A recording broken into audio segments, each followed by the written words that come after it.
Kita berjumpa kembali dalam acara Kabar Injil. Kabar Injil kali ini mengangkat sebuah tema yang saya beri judul Tuhan tahu benar akan masalah kita. Dan pembacaan Alkitab kita yang terambil dari Pengkhotbah pasal yang ke-9 ayat yang ke-12. Seperti ikan yang tertangkap dalam jala yang mencelakakan, dan seperti burung yang tertangkap dalam jerat, begitulah anak-anak manusia terjerat pada waktu yang malang, kalau hal itu menimpa mereka secara tiba-tiba. Siapa yang tahu kapan dan di mana masalah akan datang?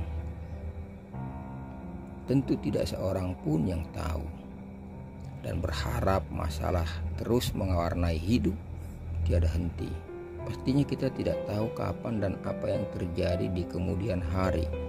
Namun Salomo menasihatkan, janganlah memuji diri karena esok, karena engkau tidak tahu apa yang akan terjadi hari itu. Amsal pasal yang ke-27 ayat yang pertama. Namun ada satu hal yang harus kita ketahui, bahwa Tuhan tidak pernah meninggalkan kita. Dia selalu ada untuk kita.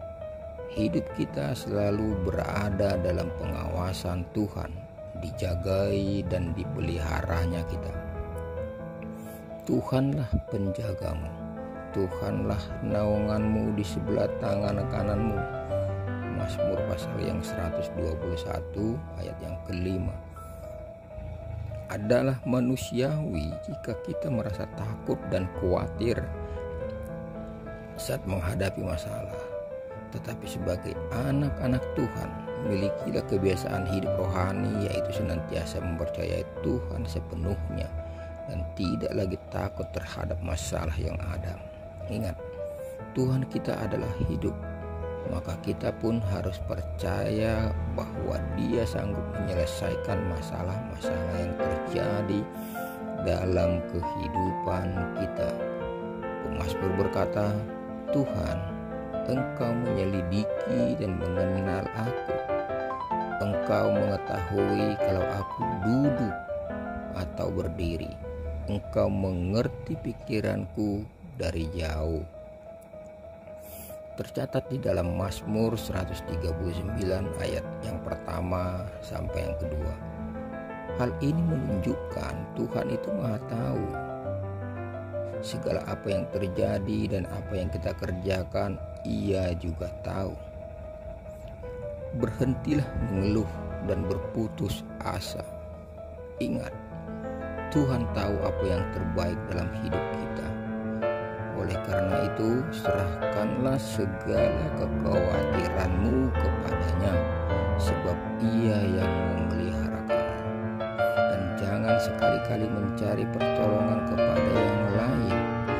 Yesus sudah lebih daripada cukup. Ia berkata, tenanglah, aku ini, jangan takut. Markus 6 ayat 50 bagian A. Ketakutan adalah senjata utama yang digunakan iblis untuk menghancurkan iman percaya kita. Bukankah banyak orang yang ketika mengalami ketakutan sering bertindak bodoh, yaitu pergi ke dukun, bahkan ada yang bunuh diri?